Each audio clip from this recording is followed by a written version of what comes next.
Okay.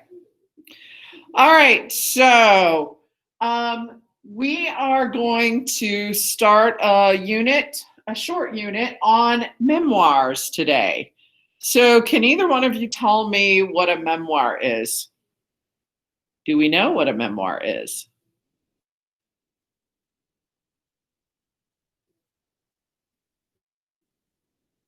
No? Okay. Zane, do you know what a memoir is?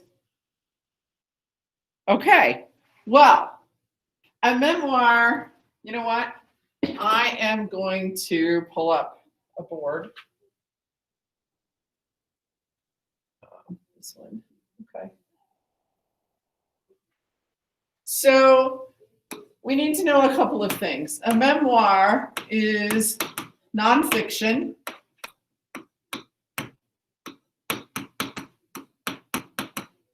But sounds like a story.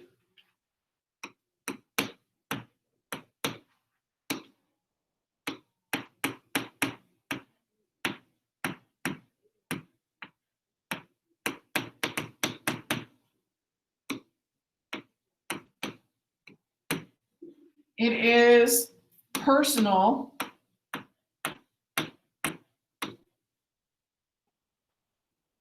Actually a personal story about the author.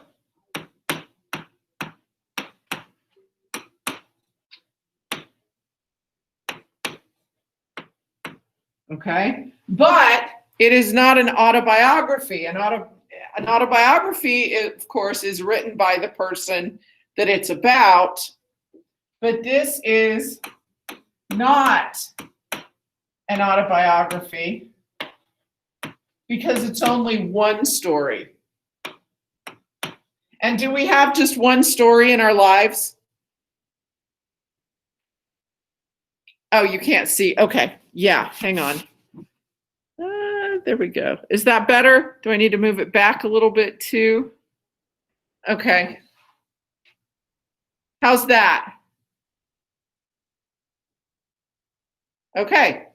All right. It's not an autobiography because it's one story.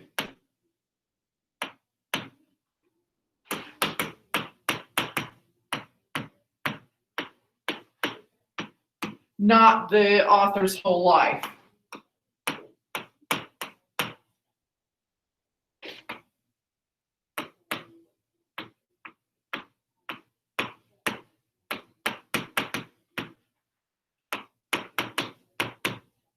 Okay, so do you understand the difference between an autobiography and a memoir? That's something that we need to understand. That is, a memoir, yes, it's autobiographical, meaning it's a story about the person who wrote it, but an autobiography is about that person's entire life.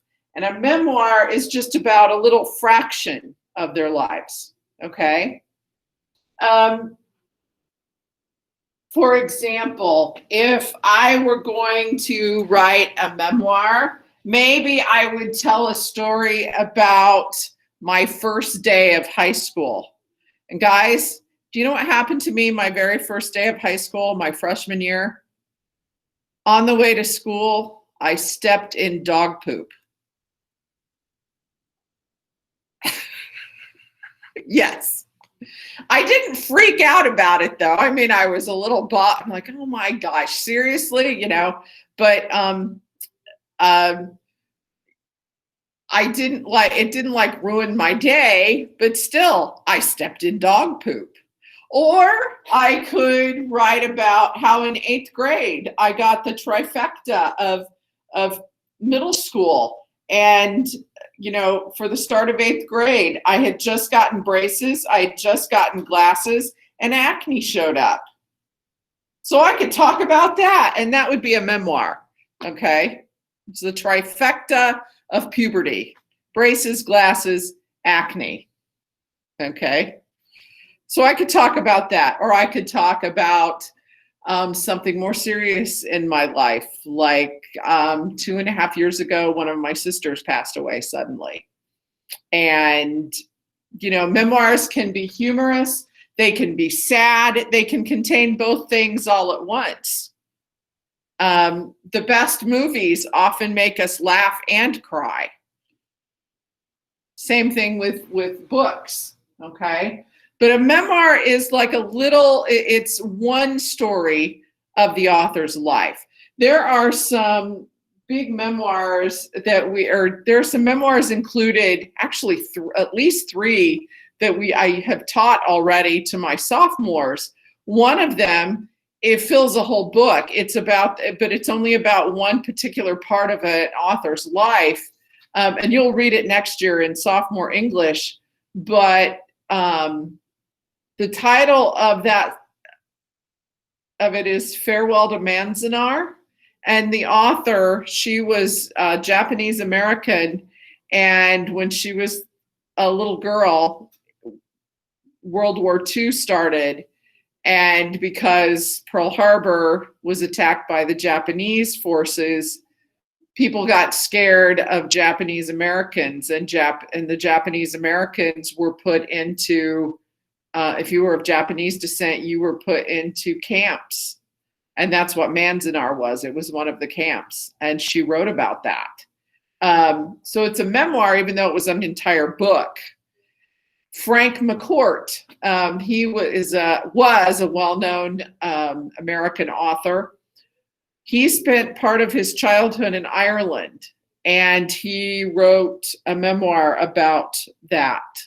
And then there's a more humorous one that was written by an author, and she's just talking about how she grew up in the 50s, and her mother, who was highly intelligent, and at any other, in later periods of time, she probably would have been running a corporation.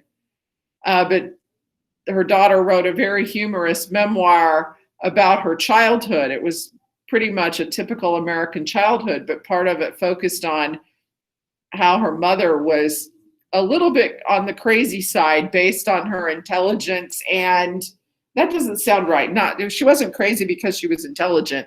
She just, she did things very differently because she thought differently. And she didn't have the outlets that women have today. I guess that's a better way of putting it. But that particular memoir is very funny. So memoirs can be humorous, they can be silly, they can be very serious and sad and poignant, okay? So actually, what I am gonna do, guys, I'm gonna turn on, I've learned how to share my screen. So I am gonna pull up, and then I'm gonna share it on the screen. I think that might be the easiest way for you to see it. Well, darn it, what's going on here? What's happening? Oh. All right, there is a, it says memoir listening activity. It actually has several things in it. And I'm gonna open up the characteristics of a memoir first. And we're gonna take a look at that. But what I'm gonna do is I am going to do the present screen. So let's see.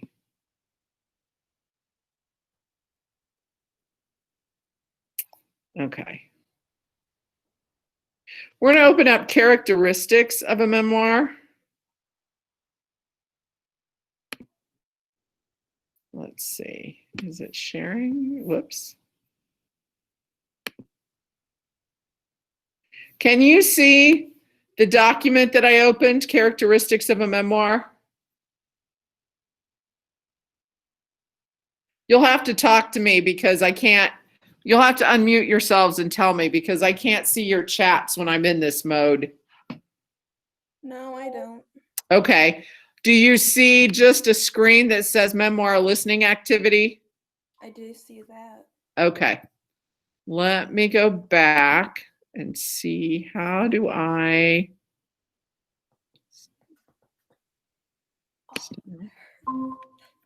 Hey, Madison. All right. So,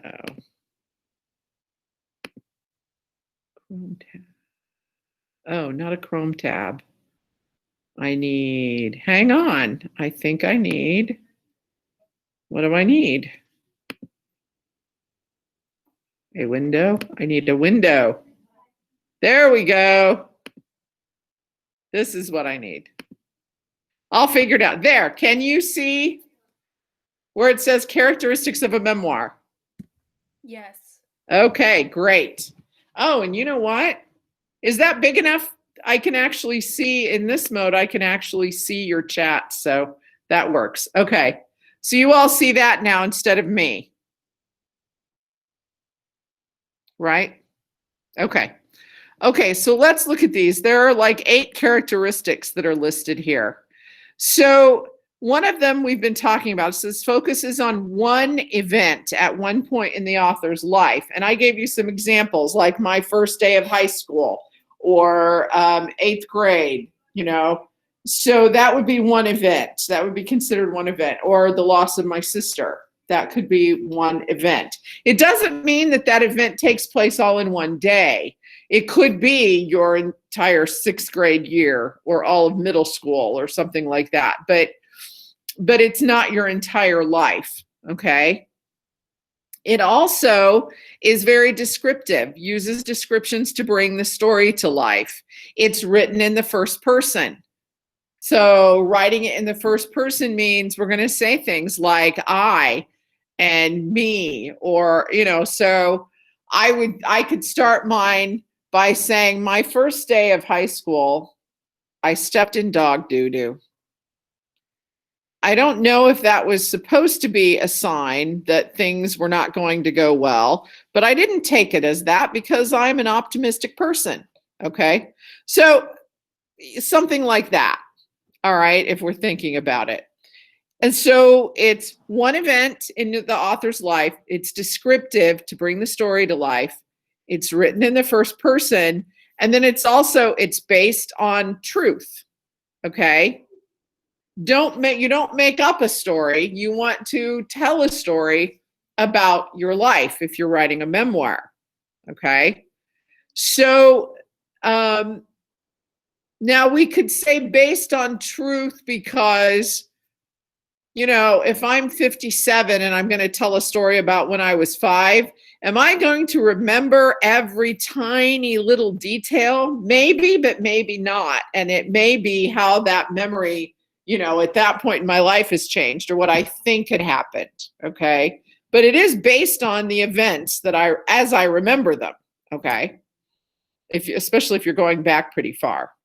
All right, so then the 5th characteristic says that the narrative structures, including many of the unusual elements of storytelling, or include many of the usual elements of storytelling, such as setting, plot, development, imagery, conflict, and characterization. It's usually telling, so what we're saying is it has, like I said, this should say includes, I'm going to change that, guides. Many of the usual elements of storytelling, like plot, development, imagery, conflict, characterization, okay? All of those things are part of storytelling, and that's also what makes a memoir really good. Then it also reveals the feelings of the writer, okay? They may not come right out and say, this made me sad, this made me angry, but you get, you know, the best authors don't have to come right out and say that. You can tell, okay? It reveals itself based on how they're describing things. And the 7th one, and I told you that also, that it sounds like a story. It has a fictional quality to it, even though the story is true, because you're telling a story. And it's about the author's experience more than the event itself. So what do we mean by that? It's more about how the author, what it taught the author, more than it's about what the actual events of it. What impact did it have on the author? What did the author learn by this? okay, which would be theme, right? So there again are one of those story elements. Okay, I'm going to save. How I change that? Okay. And we're going to open up another window in here. We're going to open up, well, let's look at the memoir template first. Because guys, what I'm going to ask you to do is there's an exercise. There are two memoirs here we're going to read. And there's an exercise for you to do. So I'm going to open up that exercise first. Okay. And I will present this.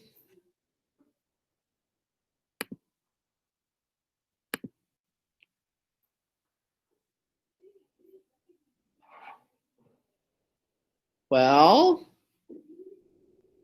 where did it go?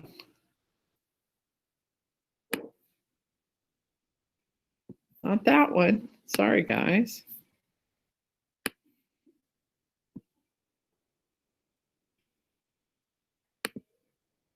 Why did that disappear? Why did the memoir template disappear? Oh, because, okay. PowerPoint, all right. I got it. All right, so I have to do a tab again. Okay. Sorry, guys, I'm still figuring this out. So here we go. All right, now do you see the memoir listening passage? And you'll have to tell me out loud because this one's in a tab, not a window. Yes. Okay, thank you. All right, so what we're going to look at, and you'll need to have this pulled up while I read, because I'm going to give you two memoirs to choose from for this, okay? So here are memoir traits that we need to talk about. The beginning catches the reader's attention, okay? So what I'd like you to do, and I'm going to read them both aloud to you, and then you can decide which one you want to use and go back and read it, okay? But you'll put an example from the text. It focuses on one event. Again, put an example from whichever text you choose. Reveals the feelings of the author, okay? So how is the author, what impression do you get about the author's feelings?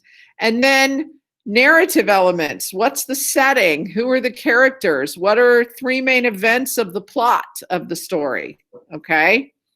And then what theme or lesson is learned by the author, and what kinds of descriptions are in there that brings the story to life? Okay. So we're going to look for those things. All right. But again, just listen to the memoirs right now before we actually decide, you can decide which one you like.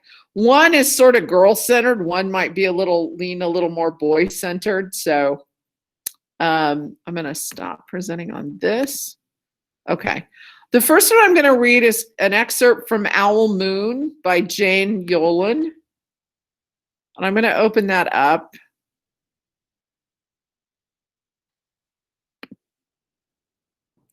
Okay, this one is also in a window. Okay. So, oops. Okay. It was late one winter night, long past my bedtime, when Papa and I went owling. There was no wind. The trees stood still as giant statues, and the moon was so bright the sky seemed to shine. Somewhere behind us, a train whistle blew long and low like a sad, sad song. I could hear it through the window, woolen cap Pa had pulled down over my ears. A farm dog answered the train, and then a second dog joined in. They sang out, trains and dogs, for a real long time. And when their voices faded away, it was as quiet as a dream. We walked on toward the woods, Pa and I. Our feet crunched over the crisp snow, and little gray footprints followed us. Pa made a long shadow, but mine was short and round. I had to run after him every now and then to keep up, and my short, round shadow bumped after me. We reached the line of pine trees, black and pointy against the sky, and Pa held up his hand. I stopped right where I was and waited. He looked up as if searching for the stars, as if reading a map up there. The moon made his face into a silver mask. Then he called, woo-hoo, woo-woo, woo-woo, woo-woo, the sound of a great horned owl. We went into the woods. The shadows were the blackest things I had ever seen. They stained the white snow. My mouth felt furry, for the scarf over it was wet and warm. I didn't ask what kind of things hide behind black trees in the middle of the night. When you go owling, you have to be brave. Then we came to a clearing in the dark woods. The moon was high above us. It seemed to fit exactly over the center of the clearing, and the snow below it was whiter than the milk in a cereal bowl. The owl's call came closer from high up in the trees on the edge of the meadow. Nothing in the meadow moved. All of a sudden, an owl shadow lifted off and flew right over us. We watched silently, with heat in our mouths, the heat of all those words we had not spoken. The shadow hooted again. Then the owl pumped its great wings and lifted off the branch like a shadow without sound. It flew back into the forest. Time to go home, Pa said to me. I knew then I could talk. I could even laugh out loud. But I was a shadow as we walked home. When you go owling, you don't need words or warm or anything but hope. That's what Pa says. The kind of hope that flies on silent wings under a shining owl moon. What did you think of that?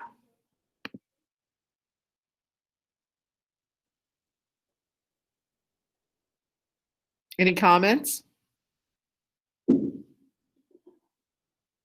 It was very descriptive, wasn't it? Yeah. But you see how it's a snapshot, an event, one night, just a picture of her one night going out with her father to go owling. And when they say owling, they're simply going to spot an owl, a great horned owl. Okay. All right, let me read you the other one. The other one is called Super Patriot.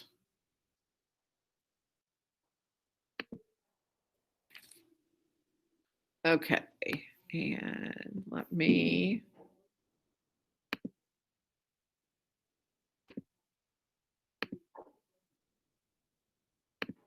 Oops, I want this one. Okay. All right. This is Super Patriot by an author that goes by the name Avi from Guys Write for Guys Read by John Cizka. Okay. Superman, Batman, Robin, Wonder Woman, The Flash, Hawkman, Plastic Man, the Green Lantern, Captain America, Captain Marvel Jr., Mary Marvel, Uncle Marvel, best of all, Captain Marvel, to name only the important ones. They may have been comic book characters to some people, but they were my role models. Hardly a coincidence that all these superheroes went through life pretending, like me, to be normal. But with a quick change of costume, better than underwear, or in the case of Billy Batson, at the utterance of a magic word, Shazam, they turned into superheroes. They didn't just right the wrongs in the world. They always thought of other people, not one selfish or self-serving bone in their muscular bodies. No wonder that, having worked hard to defeat our enemies during World War II, they were great patriots. I never could read enough about them, but then I was aiming to be a superhero. After all, I had mastered half the role, being, like Clark Kent, mild-mannered. Then I learned the truth about myself. It happened in 1946, right after the war. I was 9 years old. Hospitals were full of wounded military personnel. Somehow I learned that they, too, liked comic books. As they convalesced, they would enjoy some. I decided to hold a comic book drive at my school, Public School 8. During the war, there were many such patriotic collection efforts, newspapers, scrap metal, even string. So when I asked my teacher if I could organize a comic book collection drive for our boys in hospitals, I received an enthusiastic okay. To announce this drive, I went from class to class and spoke about how our boys had sacrificed a lot for us, how unselfish they were, that by giving them our beloved comics, we too could be unselfish patriots. I spoke at the weekly assembly, making a rousing patriotic speech. I was praised, my parents were praised, and the comic books came pouring in. Hundreds of them. Sure, there were some little Lulus and Archies, girl comic books, but so what? I read each and every one of them. I read them in the morning before school, after school, at night. I read them under the covers, in the bathtub, at the dinner table, on the toilet. Don't you think you should send them off to the hospitals? My mother prodded. She had found a place to send them, along with an address and a willingness to pay the postage. I haven't finished in reading them all, I said. Who were they for? She asked. I was too busy reading to answer. A month later, I came home from school and discovered she had scooped them up, packaged them, and sent them off. I was mad. They were mine, I protested. Oh, she replied with a lift of one eyebrow. A few weeks later, I received a letter from the hospital. They thanked me lavishly, told me how much the boys enjoyed the gift. The last line read, "America is great because of unselfish patriots like you." Soon as I read that line, I knew, as sure as I knew anything, that my motives had not been pure. I wanted to read those comic books myself. I had been selfish. I was not going to be a superhero. Oh, I kept on reading about superheroes, but I was reading about them, not me. It was clear even to me that I was doomed to remain just mild-mannered. All right, what do you think of that one?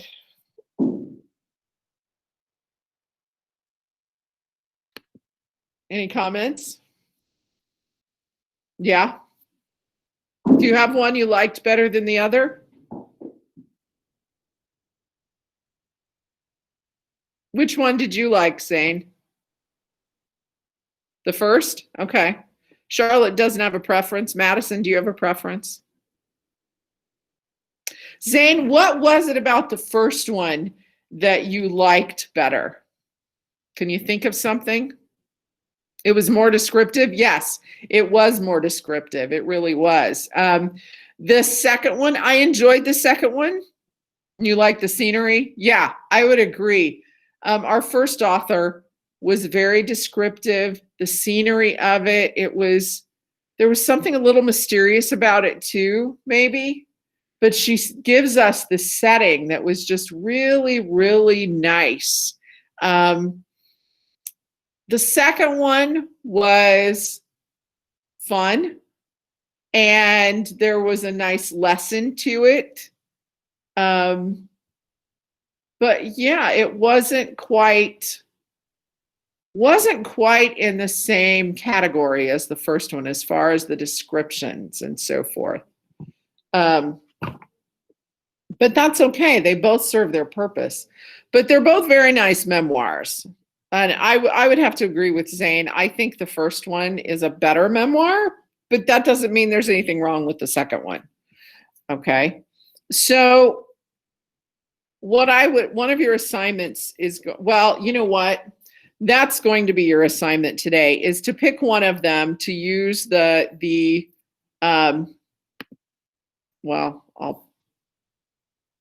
PowerPoint.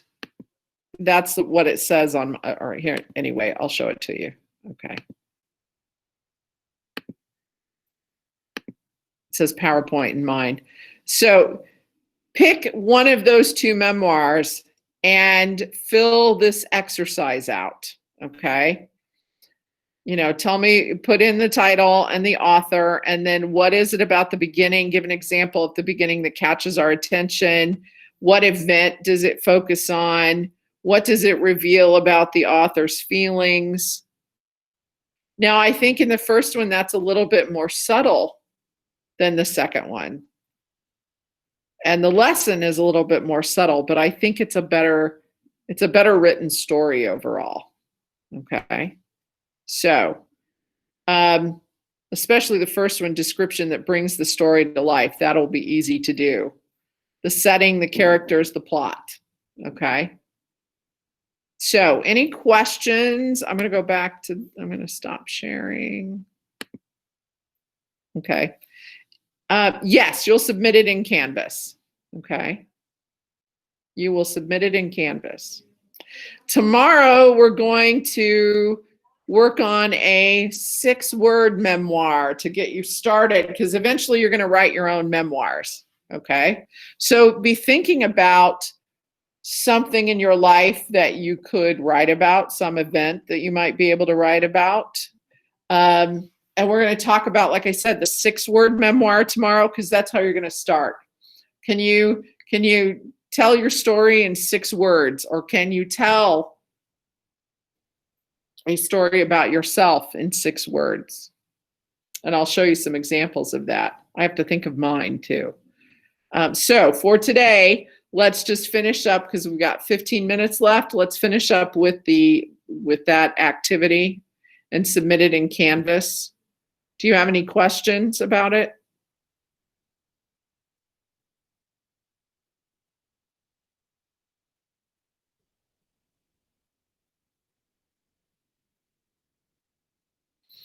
No questions?